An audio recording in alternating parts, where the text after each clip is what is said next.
Hi everyone, this is Lissa, and this is my adoption curve presentation. My four people that I have chosen to put on the scale, I have a cousin named Roman, and he is an innovator. My husband Andy is the early adopter. My son is the early majority, and then my parents are the late majority. And then, just for fun, because it's hilarious, my grandmother definitely fits the laggard status. Um, so I would put myself in the late majority, just because technology has never really been my thing. And so I have to have people help me. I'm not as bad as my parents, but it's not great. Um, so let's start off with my cousin Roman. So he is absolutely an innovator. If you look him up online, his name is Roman Titus, and he surrounds himself with other innovators and other great thinkers. He has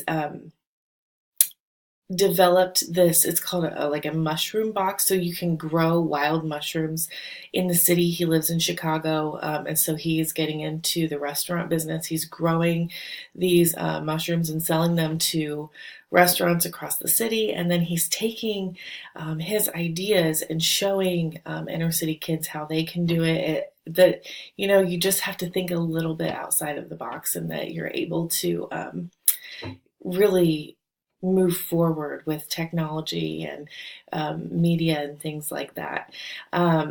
So the only thing about Roman is that he is so advanced, and he so moves forward at such a rapid speed with media and technology. I actually have a hard time being down at the bottom of the list. I have a hard time getting a hold of him and like connecting with him because I mainly use Facebook. And if we're being honest, Facebook is kind of like the old news thing. A lot of people are on Twitter, which I just am exploring for my presentation. But Twitter, and then also Instagram is huge. So if I actually need to go get a hold of him quickly, I don't message him through Facebook. I go to Instagram, and he normally responds a little bit faster than if I were to try on Facebook. So the early adapter, my husband Andy, he is a detective here in Ohio. And so part of his job is to stay current on media developments and investing in them if they have any weight to them. So Snapchat was a big one that they have to investigate because those things they disappear, they delete after so much time. So he is all the time getting new trainings about what is coming up in social media and technology, and what to be aware of when people are calling, so they don't look like they're cavemen that have no idea what these new communication apps are. So he is definitely an early adopter because he has to be, and he's really techy, and it's kind of irritating that he knows how to fix everything. But he, for me, is not hard to get a hold of because we live together. So that's not, that doesn't really help us here. But so the early majority is my son. He is going to be 18 in a couple of weeks. And then I had written about him earlier in some of my posts. We were one of those parents that they didn't, our kids don't get cell phones until they're 16 because you might need one when you're driving. And I did not let him have social media, and it was actually holding him back. So he now has Facebook and Twitter, which it's okay. But just as a mom, I'm just a little concerned about.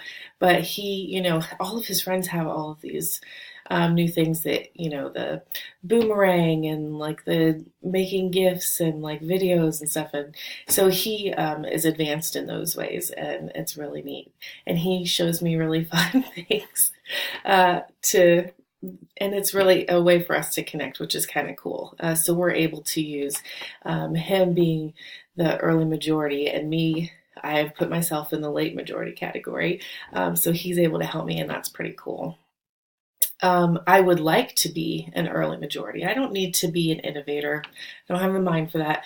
And I don't need to be an early adopter either, just because I feel like it's so much effort for me that if I were to learn all the ins and outs of a social media site and then it goes down within a year, it would be really frustrating. so, um, so the late majority, I'm including myself in that, but I feel like I'm like the top tier of the late majority. When I think late majority, I think of my parents who have a joint Facebook account, and they won't order anything online. They don't want to put their credit card information online. They let me do it. They don't care if my identity gets stolen, which I think is hilarious and kind of rude. But so I will order them stuff off of my Amazon account.